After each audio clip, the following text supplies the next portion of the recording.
আসসালামু আলাইকুম। আশা করি সকলে ভালো আছেন ইনশাআল্লাহ।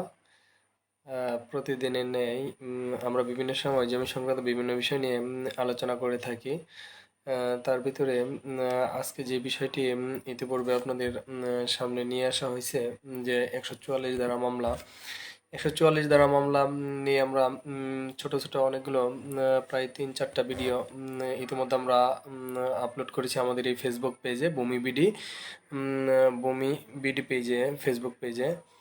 তো আমরা আজকে যে বিষয়টি আলোচনা করব, যে ১৪৪ ধারা মামলাটা আসলে মূলত কখন করতে হয়, বা ১৪৪ ধারা মামলা মূলত আমরা কখন দায়ের করব, কেমন পরিস্থিতিতে আমরা ১৪৪ ধারা মামলা দায়ের করব, এই বিষয় নিয়ে আমরা ইনশাল্লাহ আজকে আলোচনা করব। তো সকলেই আপনারা জেনে থাকবেন, বা অনেকে ইতিমধ্যে জেনেছেন যে ফৌজদারি কার্যবিধি ১৮৯৮ সালের যে ধারার বিষয়ে আমরা ইতিপূর্বে আলোচনা করেছি, ১৪৪ ধারা এবং ১৪৫ ধারা। তার ভিতরে ১৪৪ ধারা হচ্ছে গিয়ে জনমুখে পরিচিত একটি ধারা, যা গ্রামের মানুষ থেকে নিয়ে বিভিন্ন বিভিন্ন আহ, গ্রামের মানুষের প্রায় অনেকেই যারা জমি সম্পর্কে কিছু না কিছু বুঝে, তারা প্রত্যেকেই বুঝে যে ১৪৪ ধারা মামলাটা মূলত কি। এখন ১৪৪ ধারা মামলা আমরা বুঝি, কিন্তু ১৪৪ ধারা মামলার সময় এবং পরিস্থিতি ভেদে ১৪৪ ধারা মাঝে মাঝে কি হয়, কনভার্ট হয়ে ১৪৫ ধারায় রূপান্তর হয়।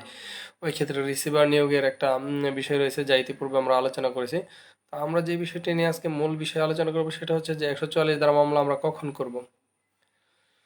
ধরে নিন আপনি একটি জমি দীর্ঘদিন যাবৎ বুক দখল করে আসতেছেন, যেটার মালিকানা সত্ত্ব আপনার রয়েছে বলে আপনার কাছে ডকুমেন্টারি রয়েছে বা আপনার কাছে প্রমাণ রয়েছে। কিন্তু সম্প্রতি কোনো একজন ব্যক্তি আপনার সম্প্রতি কোনো একজন ব্যক্তি আপনার ওই জমিতে অযাচিতভাবে হস্তক্ষেপ করতেছে, এবং কি অযাচিতভাবে অনুপ্রবেশের চেষ্টা করতেছে।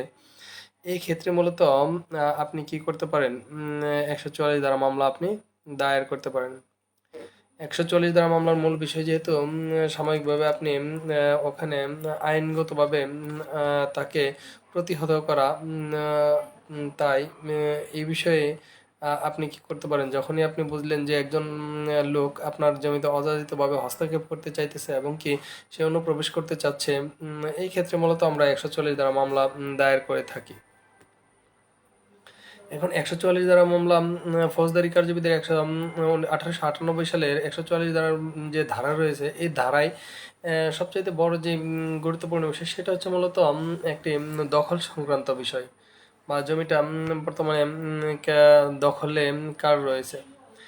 যখন একটি মামলা ১৪৪ ধারার একটি মামলা উদ্ভব ঘটে, তখন যে তদন্ত ভার দেওয়া হয় সহকারী কমিশনার ভূমি মহোদয় এবং কি ইউনিয়ন যে ল্যান্ড অফিসার রয়েছেন, ইউনিয়ন ভূমি সহকারী বা উপসহকারী কর্মকর্তা, তারা মূলত এখানে সবগুলো বিষয় যে জমির মালিকানা সত্ত্বেও এখানে গুরুত্বটা কম দিয়ে থাকেন। কারণ এখানে গুরুত্ব দেওয়ার মূল বিষয় হচ্ছে যে দখলটা কার, বা জমিতে বর্তমানে দখল কে রয়েছেন, কতদিন যাবত রয়েছেন। এখন কেউ যদি জমি ধরেন আপনার একটা লোক ধুম করে এসে আপনার জমিতে দখল করে নিয়ে বসলো, তো আপনি এখন ১৪৪ ধারা মামলা দায়ের করবেন। তো মামলা দায়েরের ক্ষেত্রে আপনাকে যে বিষয়টি সবচেয়ে গুরুত্বপূর্ণ, সেটা হচ্ছে যে যেহেতু আপনি দখল হারিয়েছেন, এই ক্ষেত্রে আপনি ১৪৪ ধারা মামলা করলেন, মামলা করলে মূলত আপনি দখল হারিয়েছেন। ঠিক আছে, এখানে সবচেয়ে মুখ্য বিষয় হচ্ছে যে আপনি দখল হারিয়েছেন। এখন যখন নাকি তদন্তকারী কর্মকর্তা আসবেন, তিনি লিখবেন কি, যে আপনি দখল যিনি নাকি দখলে আছেন, যিনি জোরপূর্বক আপনার জমি দখল করে নিয়েছে, সে তার দখল দিয়ে একটি প্রতিবেদন দাখিল করে দিল কোর্টের কাছে। এখন কোর্ট কি করবে? কোর্ট আগে যেটা করতো, ইতিপূর্বে আমরা বিভিন্ন মামলার রায় যদি পর্যালোচনা করে থাকি, দেখা যায় যে ধরেন আজ থেকে ৫ বছর আগের ১৪৪ ধারা মামলার রায় আর এখন বর্তমানে ১৪৪ ধারা মামলার রায়ের ভিতরে বেশ কিছু পার্থক্য বা বেশ কিছু নীতিগত সিদ্ধান্তের পরিবর্তন এসেছে। যেমন আপনি একটি জমি কি করলেন, ৫ দিন আগে আপনি জোরপূর্বক দখল করে ফেলেছেন।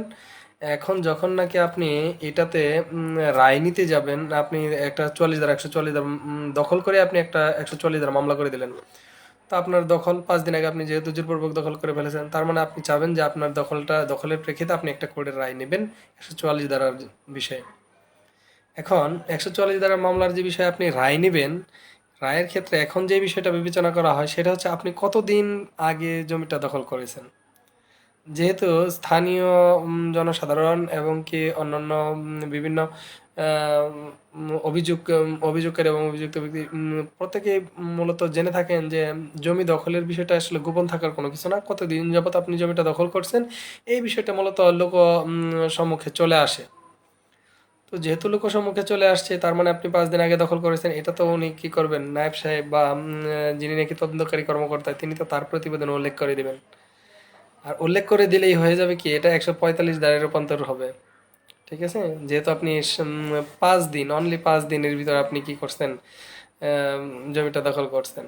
এখানে মূলত বিষয় হচ্ছে যে জমিটা আপনি যখন নাকি 5 দিন আগে কারো জমি যখন আপনি জোরপূর্বক দখল করে আপনি আবার 144 ধারা মামলা দায়ের করলেন, তখন ভাবছেন যে আপনার নামে এখন 144 ধারা রায় হয়ে যাবে। না, আসলে এখন বর্তমানে এরকম হয় না। ঠিক আছে, বর্তমানে যে বিষয়টা হয়ে থাকে সেটা হচ্ছে যে আপনি ওটা কি হয়, 145 ধারায় ফৌজদারি কার্যবিধির 1898 সালের 145 ধারাতে এটা কনভার্ট হয় এবং কি এখানে কি হয়, রিসিভার নিয়োগ হয় প্রয়োজনে এবং কি এটা সাক্ষ্য প্রমাণের ভিত্তিতে আপনার কোর্টে রায় হবে। ঠিক আছে, আচ্ছা, তাহলে আমরা মূলত কি করব যে 144 ধারা মামলার ক্ষেত্রে যে বিষয়টি তাহলে মুখ্য সেটা হচ্ছে এখানে যে আপনি দীর্ঘদিন যাবৎ বুক দখল করে আসতেছেন তার পক্ষেই রায়টা মূলত কি হয় সর্বশেষ এখন বর্তমানে রায়টা যদি আপনি 5 দিন আগে জোরপূর্বক দখল করে থাকেন একটা জমি, ওই ক্ষেত্রে আপনার পক্ষে রায় আসবে এরকম সম্ভাবনাটা খুবই কম। ঠিক আছে, আচ্ছা, আর আগে কি হতো যে জমি কার যিনি তদন্তকারী কর্মকর্তা ইনি লিখে দিতেন 2 কলম যে অমুকের নামে জমি দখল আছে, ওনার নামে রায় হয়ে গেছে। আচ্ছা, একটা বিষয় এখানে সবচেয়ে গুরুত্বপূর্ণ সেটা হচ্ছে যে 144 ধারা মামলার রায় আসলে ডাজন্ট ম্যাটার। এখানে এটার মেয়াদ মূলত থাকে কয়দিন, 60 দিন। ঠিক আছে, এখন 60 দিন পরে কি হবে, তাহলে 60 দিন পরে আসলে যে আর সেই। ঠিক আছে, 60 দিন পরে আপনার জমিটা আবার পুনরায় যদি কেউ যদি চায় যা দখল করে ফেলছে, ওই ক্ষেত্রে এখানে কিছুই করার নাই, আবার আপনাকে ওই প্রসিডিওর আবার একটা মামলায় যাইতে হবে। এখন আমাদের যে বাংলাদেশের প্রেক্ষাপটে এখানে যে বিষয়টি সবচেয়ে গুরুত্বপূর্ণ সেটা হচ্ছে মানুষ জমি জমার বিষয়ে খুবই কম জানে এবং কি তারা জানতে চায়, জানার যে চেষ্টা এটা খুবই কম। ঠিক আছে, জানার চেষ্টাটা খুবই কম, তাই তারা জমি সম্পর্কে জানুক আর না জানুক কিন্তু হাট একটা সিদ্ধান্ত নিয়ে দাঙ্গা হাঙ্গামা বিভিন্ন বিষয়ে জড়িয়ে পড়ে। যার কারণে মানুষ কি হয়, বিভিন্ন রকম বিভিন্ন মামলা মোকদ্দমা এবং কি বিভিন্ন আর্থিকভাবে সে ক্ষয়ক্ষতির সম্মুখীন হয়ে থাকে। মূলত জমি বিষয়টা যেহেতু আপনার ডকুমেন্টারি বেসিস এবং ডকুমেন্টের উপরে নির্ভর করে, তাই আপনাকে সবচাইতে গুরুত্ব দিতে হবে যে ডকুমেন্ট কি আছে আপনার। ঠিক আছে, আপনি জমির ডকুমেন্টটা কি আছে, আপনার জমির ডকুমেন্ট ঠিক, আপনি সবই ঠিক, আপনি যে কোনো জায়গায় যেয়ে জিতে যাবেন। এখন কেউ আছে যে জমির ডকুমেন্ট ঠিক আছে কিন্তু তার দখল নাই, জমি কি হচ্ছে না, সে দখল পাচ্ছে না, তার 144 মামলার রায়টা তার বিপক্ষে যাচ্ছে। এখন আপনাকে মূল বিষয় হচ্ছে যে জমির দখলের চাইতে জরুরি হচ্ছে জমির ডকুমেন্ট। জমির ডকুমেন্ট আগে, তারপর আপনি দখল, যদি আপনি মাসেল পাওয়ার না থাকে আপনি কোর্ট আপনাকে দখল দিবে প্রয়োজনে। ঠিক আছে, সেটা কোর্টের আশ্রয় নিতে হবে। তাই সবার কাছে আবার অনেকে আছে কি যে জমিতে সে বুক দখল করে আছে অযাচিতভাবে, সে মানে তার কোনো ডকুমেন্ট নেই, সে বুক দখল করে আছে, ঘাপটি মেরে ধরে রেখে আছে ওই জমিটা। যখনই একটা লোক সঠিক কাগজপত্র নিয়ে জমিটা চাচ্ছে তার কাছে, তখন সে দিচ্ছে না, হুট করে তার বিরুদ্ধে সে একটা 144 মামলা দায়ের করে নিয়ে বসলো। তো আমাদের যে এই সাবকন্টিনেন্টে যে মানুষ জমি সম্পর্কে না শুধু মামলা সম্পর্কে খুবই ভয় পায়। ঠিক আছে, যে মামলা হয়ে গেছে গা, এটা মান সম্মান এবং প্রেস্টিজের বিষয় এবং কি এটা সে আমাকে কোর্টে দাঁড় করাবে, সে আমার জেল খাটাবে। এই যে মামলা যে করে দিল 144 দ্বারা, সে আসলোই না, সে শুধু বলছে যে ভাই জমিটা আমার, তো তার বিরুদ্ধে মামলা দায়ের করে দিলে কোর্টে, সে তো হতাশ যে আমার বিরুদ্ধে মামলা দায়ের করছে, এখন তো আমার পুলিশ আমাকে ধরে নিয়ে যাবে। ঠিক আছে, এই হবে সেই হবে। ঠিক আছে, তাকে ভয় ভীতি দেখানো হচ্ছে। এটা নিয়ে সে যখন নাকি আবার কি করে, তার যদি পোলাপান থাকে কিংবা তার যদি মাসেল পাওয়ার থাকে, সে আবার মারামারিতে জড়ায় পড়ে এবং কি সে জোরপূর্বক ওই জমিটা দখল করে নিয়ে যায়।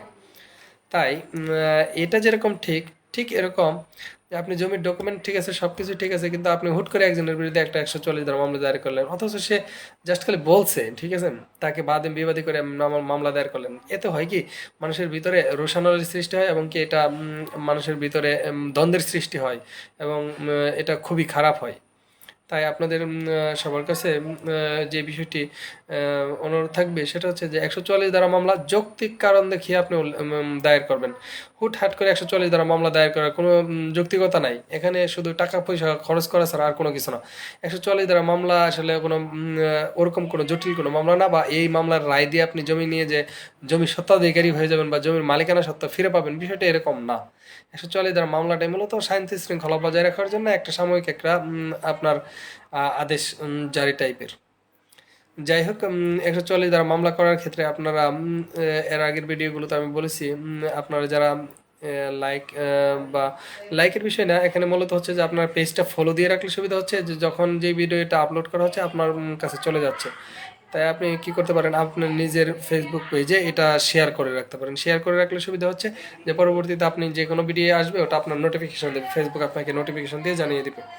তো সবাই ভালো থাকবেন। আর 144 ধারা মামলার বিষয়ে আপনি যতটুকু জানেন আরেকজনকে একটু জানানোর চেষ্টা করেন। দেখুন, মামলা মোকদ্দমা আসলে এমনিতেই কমে আসবে। মানুষ যত দিন দিন সচেতন হবে, মানুষ যত দিন দিন জমি জমা সম্পর্কে একটু বুঝতে চেষ্টা করবে, ততই মামলাটা কমে আসবে। ল্যান্ড এবং লেডিস নিয়েই মূলত আমাদের প্রায় 80% মামলা। তাই লেডিসের বিষয়টা এখন একটু আস্তে আস্তে কমে আসতেছে। মানুষ এখন মামলা মোকদ্দমার দিকে কম যায়। আহ, আহ, কমে আসতেছে, আবার বাড়তেছেও একদিক দিয়ে। আবার ল্যান্ডের দিক দিয়েও দেখা গেছে যে হুটহাট করে এখন মামলা সংখ্যা অনেক বৃদ্ধি পাচ্ছে। তো আমরা জমি জমা সম্পর্কে একটু সচেতন হই। সচেতন হওয়ার সাথে সাথে আমরা একে অন্যকে জানাই। কিভাবে জানাবো? এখন সবচাইতে বড় জানানোর একটা উপায় হচ্ছে সোশ্যাল মিডিয়া। যে আপনি ফেসবুকে একটা জিনিস আছে, আপনি শেয়ার করে দেন, শেয়ার করে দিলে আপনার যত ফ্রেন্ড আছে সবাই দেখতে পারবে। তো আশা করি সবাই ভালো থাকবেন, এবং কি জমি জমা সম্পর্কে বিভিন্ন যতটুকু আজকে জানি অতটুকু শেয়ার করার চেষ্টা করি আপনাদের সাথে। সবাই ভালো থাকবেন, আর ভিডিও প্রয়োজনে শেয়ার করে রাখবেন। ধন্যবাদ। আসসালামু আলাইকুম।